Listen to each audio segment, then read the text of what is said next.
What is the kind of move that you're going to be recreating on that dance floor? Oh God, I just get so... I'm like such a horny dancer, you know? How are we? How are we? Yeah, all right. I'm good now. The show's coming out. I'm really excited for people to see it at this time of year. It feels like it's just sort of a relief to finally be here and to be doing it in conjunction with Christmas. I mean, a Christmas special. Didn't see I Hate Suzie Christmas special coming, but my favourite thing about that, there's so many favourite things about it, but one of the peak moments for me is the dance routines. I know. Like, Suzie on a talent show dancing. How did it feel to go back and do like the popstar choreography again? Oh my God, it feels so good. Did it feel good? It feels so good. It's all I really want to do, and I realised that when I was doing it, I was just like, you know how when you watch Strictly and you're like, you know, the people are just going, it's the best moment of my life. I've never been happier. It's just the best thing that's ever happened to me. And you're like, that's really far-fetched. Like, why? And then you dance, and then you know why. Because it's so mood-altering. Like, to be able to do it positively, so to be able to do this show, which is really quite harrowing in terms of its like themes, it's like so dark, but to have the tonic of dance is just like, this is like the dream creative marriage. It's so good. It was so brilliant. And I did it with my old choreographer, Paul Roberts, who was my choreographer when I was 14. No way. Yeah. He was... I spent so much of my life with this man. I was in love with him and I didn't realise he was gay. And it was desperately sad when I found out. That's some real heartbreak right there, isn't it? It's a genuine heartbreak. That is. Your first, you know, your first realisation that there's just no way in there. And I still fancy him now. Did he also do the day and night dance routine? Because that one was really impressive, babe. He didn't do that, but we do a little nod to Because We Want To in the final episode. And will you bringing those moves to the Christmas parties this season? Sure. Sure. What is the kind of move that you're going to be recreating on that dance floor? Oh, God, I just get so... I'm like such a horny dancer, you know? Not when my kids are around, because it's just like, I'm now that cringe person to them. I am so cringe. But when I'm out with my friends, it's just full horn. It is. Didn't really see us going there, but I'm so here for it, because I'm very similar sort of... I'm very much the slut dropper. I'm a massive slut dropper. Yeah, I just love it. Can we say slut dropper? Yeah. Yeah, we can, because we're using it to and fine with us. Because we're fine with it. We're absolutely fine with it. And I mean, I Hate Suzie is all about breaking down so many boundaries. It's all about sluts, and yes, it is. It is, though. It's about this woman who's been slut-shamed and is rebuilding her life because of it. So that was actually a stunning segue. Babes, king of a segue. Really here for it.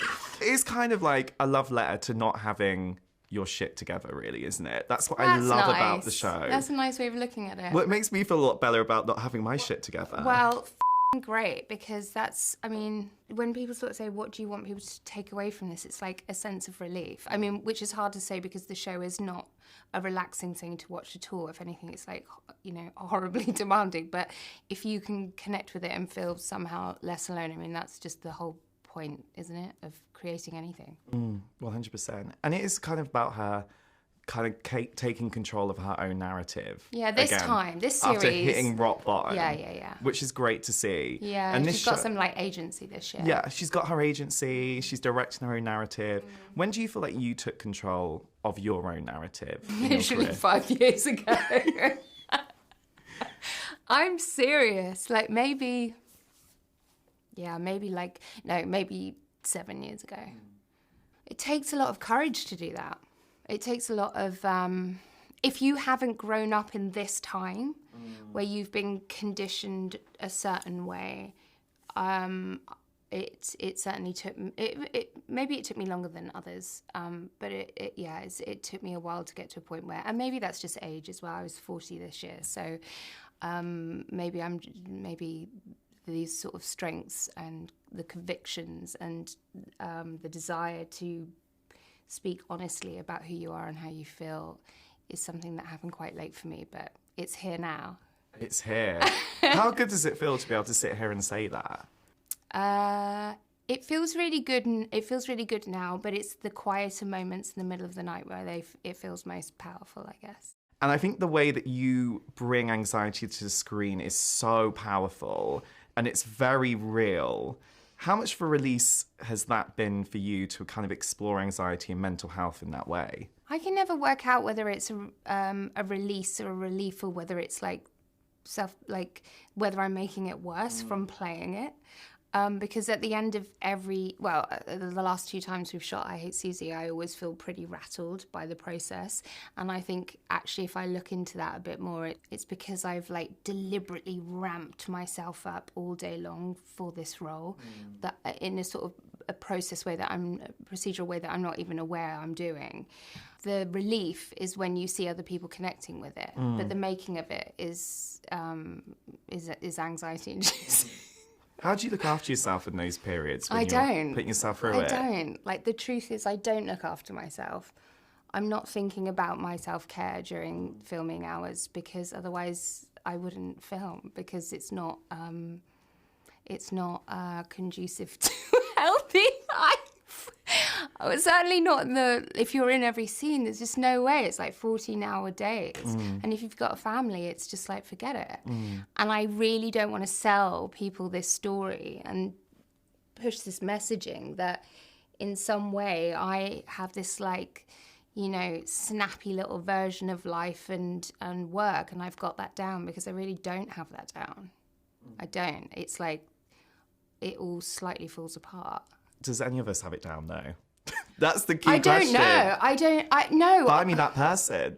I need to meet them. I need their tips. I know, but the world suggests that you ought to have all of those things down, and certainly as women that you can do all of those things and just be right back to it. And the reality is it's just not that way. I see so much fallout from that unhelpful sort of toxic messaging, but look, I'm still filming, so still doing it's my own fault. Yeah. I'm still there, more.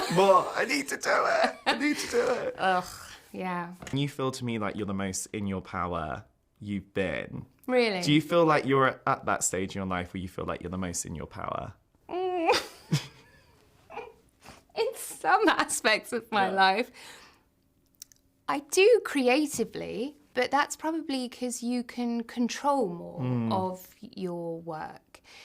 But in life, I feel like I'm just fresh out the womb sometimes. I'm still working through a lot of my own personal stuff.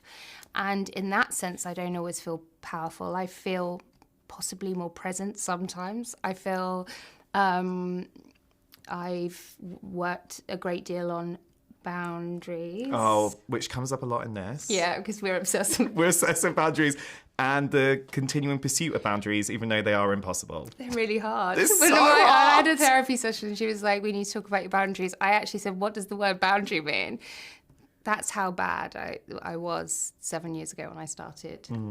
Some days are better than others. Oh my God, 100%. Just building those boundaries one block at a time. I know, but when you get one that's really good and you stick to it, it's so wow, this really works.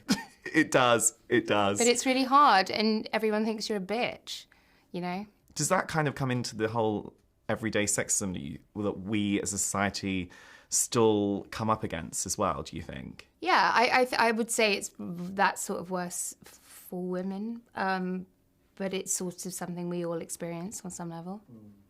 Do you feel like in the realm of trying to find your power and getting to this point where you found your power and these little building blocks of boundaries, have you kind of overcome a sort of level of self-doubt as well? Yeah, more and more. Yeah, but it's not something that's happened overnight. And it's still... But it's definitely better. I was 40 in September, and I felt like a big shirking off of, lots of things. And I'm hoping to sort of continue with that sort of I'm not dealing with that anymore. Yes, babes. But let's see. Monday morning hits. Oh my God. I hate myself. The self-doubt is so loud right now. I hate myself on Monday morning. Yeah. That is the worst. It's Especially just the way if you've been it a horny is. dancer at the weekends. That's when the Yeah, self-doubt it's creeps extra in. You're like, worse. oh.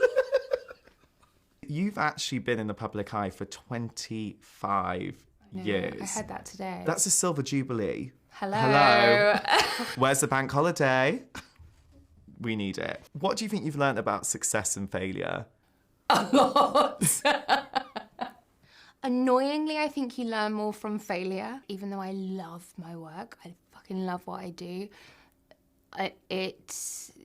it matters less to me than other things in my life. I think what's helped about being famous as a young person is realising very quickly how toxic that can be and how it is not personally fulfilling in any way. If you could go back now to that you that was going to start that 25-year journey in the public eye, what would you want to say to her now if you were sat across from her?